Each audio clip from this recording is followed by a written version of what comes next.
অনেকেরই একটা ধারণা আছে যে ভগবান আমার কথা শোনে না, বা ভগবানকে আমরা এত ডাকি, ভগবান আমাদের কথায় কোনো রেসপন্স করে না, আমাদের কথা শোনে না ভগবান। কিন্তু কেন শোনে না ভগবান আপনাদের কথা? ভগবান শোনে না এরকমটা হয় না, ভগবান সবার কথা শোনে। ভগবানকে শোনানোর মতো করে বলতে হবে। আর তার জন্য সব থেকে আগে যেটা দরকার সেটা হলো ভগবানের সঙ্গে বন্ধুত্ব স্থাপন করা। ভগবানের সঙ্গে বন্ধুত্ব করতে হবে। সেটা যদি তুমি পেরে যাও তাহলে ভগবান তোমার সব কথা শুনবে, তোমার সঙ্গে থাকবে। আর সেটা না করে যখন তোমরা নিজেদের স্বার্থে তোমরা ভগবানের কাছে যাও, ভগবানকে বলো, ভগবান আমার এই কাজটা করে দাও, এই কাজটা উদ্ধার করে দাও, এটা করে দিলে এটা করব, এটা করে দিলে তোমার জন্য এই পুজো দেব। মানে তোমরা সব সময় যারা এটা বিশ্বাস করো যে ভগবান তোমাদের কথা শোনে না, তারা সব সময় কিন্তু নিজেদের স্বার্থে ভগবানের কাছে গিয়ে দাঁড়াও। ভগবানের কাছে গিয়ে কি জন্য দাঁড়াও? তোমরা নিজেদের স্বার্থের জন্য।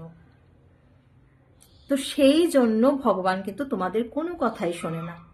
তোমরা এই যে ভগবানকে তার আগে পরে কখনো তোমরা কোনো সময় ডাকো না, ভগবানকে আগে তোমরা মনে রাখো না, বা কোনো কিছু পেয়ে যাবার পরে ভগবানকে কৃতজ্ঞতাও জানাও না, যেটা ভীষণভাবে দরকার ভগবানকে কৃতজ্ঞতা জানানো।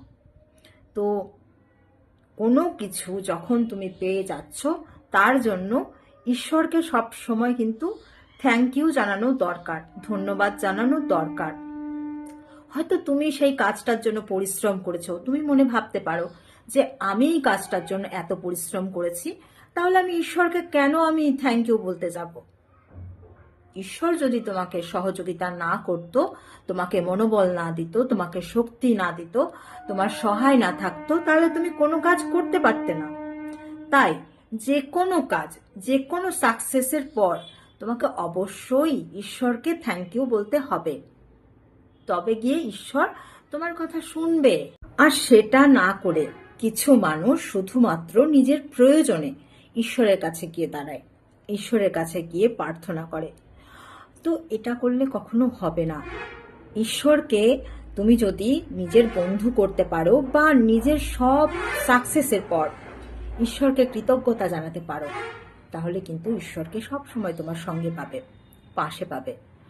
আর এই অভ্যেসটা করো। এই অভ্যেসটা অনেকেরই নেই, শুধুমাত্র তাদের অভ্যেস হলো নিজের প্রয়োজনে গিয়ে ঈশ্বরের কাছে হাত জোড় করে দাঁড়ানো। তো ঈশ্বরের প্রতি ভক্তি আর বিশ্বাস, এই দুটো জিনিস সব সময় রাখবে। যেই দুটো জিনিস ঈশ্বর সব সময় তোমার কাছ থেকে আশা করে, ভক্তি আর বিশ্বাস।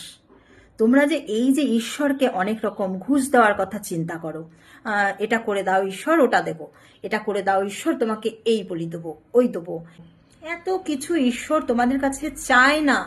ঈশ্বর শুধু মানুষের কাছে চায় ভক্তি আর বিশ্বাস আর ভালোবাসা। ঈশ্বরকে ভালোবাসো, ঈশ্বরকে বিশ্বাস করো, ঈশ্বরকে ভক্তি করো। আর সব থেকে যেটা আগে করতে হবে, ঈশ্বরের সঙ্গে বন্ধুত্ব স্থাপন করো, যেটা তোমার জন্য খুব উপকারী হবে, বা সবার জন্য উপকারী হতে পারে যারা যারা ঈশ্বরের সঙ্গে বন্ধুত্ব করতে পারবে। তো আমি তো করে নিয়েছি, তোমরাও করে নিও। সবাই খুব ভালো থেকো। আবার পরে কথা হবে। আমি ইতি আবার চলে আসবো।